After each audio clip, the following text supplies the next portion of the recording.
Hello, this is Jenny Fern, and today I'm going to show you some planting out of seedlings for my fall garden in my California Zone 9 permaculture garden. This covers 2 days of gardening, Sunday, September 26th and Thursday, September 30th. The first thing that I'm doing here is taking some cuttings of tomato plants. My tomato plants survived this season and put on a handful of tomatoes, but overall produced very little. So I'm trying out taking cuttings of the plants to see if I can push them through the winter and try again next year. I got a bunch of fun and funky heirloom starts from friends, so I don't actually have the seeds for these varieties, besides what I was able to save from the few tomatoes that we harvested. I'm still not sure how I plan to keep the cuttings alive over winter, but we will see. Here I am just trimming off most of the leaves and sticking the cutting deep into some moist soil that will be continually bottom watered in a tray. At the very least, I will be practicing some plant propagation techniques if this doesn't lead to anything else. Then I decided to start some peas, because these should do well in the cooler weather that will be coming. These blue shelling snow peas have performed very well for me in the past. What I'm going to do with these is plant them underneath some dead sunflowers. These are multi-head sunflowers that should provide a nice climbing surface for the peas.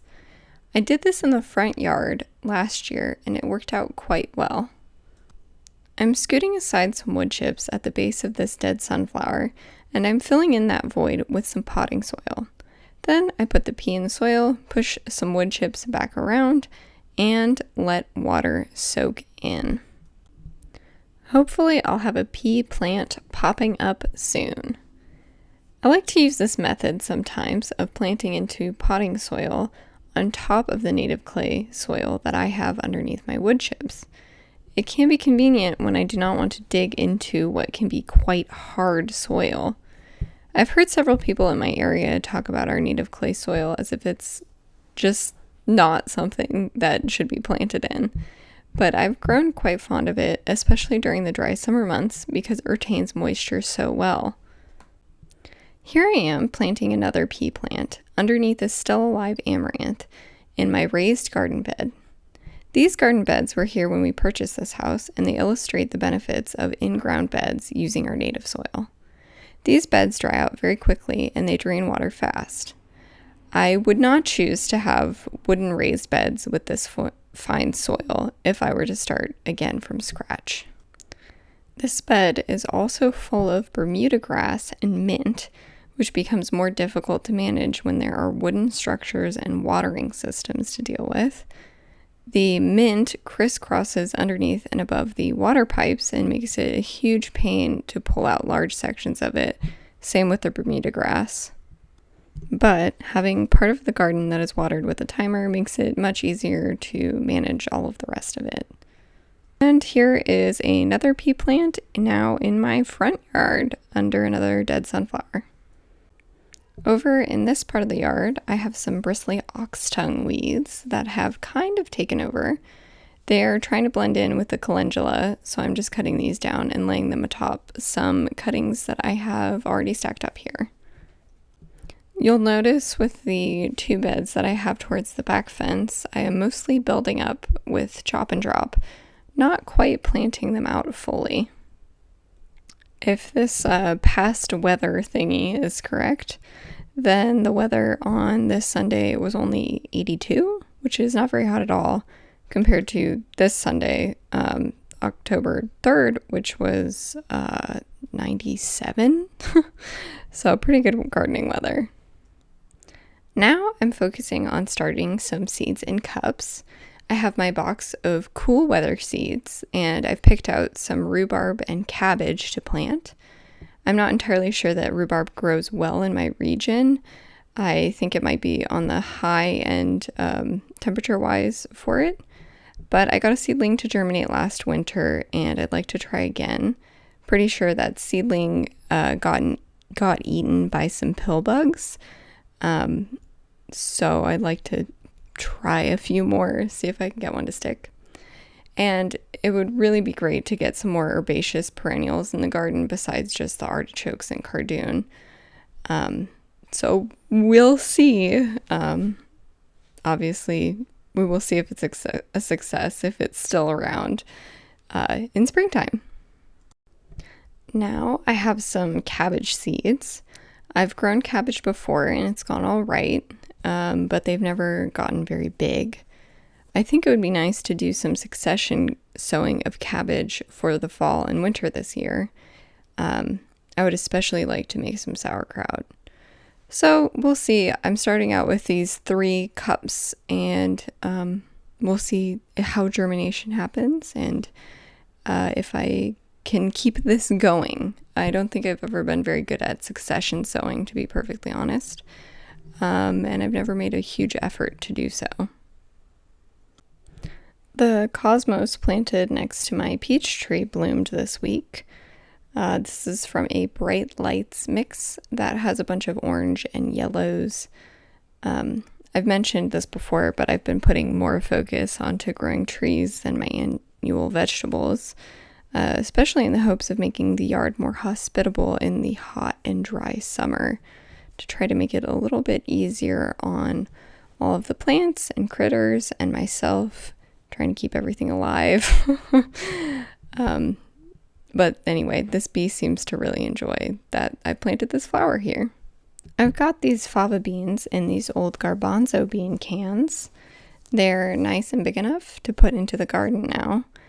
I could also just plant out the individual seeds, especially because they're quite large, but I would have to remember where I put them so that I could water them so that they would germinate, unless I wanted to wait for the real rains to come in the winter, which I have done in some spots of the garden. I just have some beans in the ground waiting for the rains to come, and we'll see where those pop up. I wanted to plant out into these cans, hoping that they would be a longer lasting alternative to the plastic and paper coffee cups that I have been using. The plastic cups become brittle over time from sun exposure, and the paper on the paper cups breaks down pretty quickly, especially when they're moist. The downside with these tins is that they have no flex to them, so the main method to remove the seedling is just brute inertia, which I don't think would work well for smaller seedlings or more tender seedlings. Here's a little update on the fennel that I planted in the last video. I have some seedlings that have started to grow in the surrounding soil, so I think they might be radishes, maybe daikons.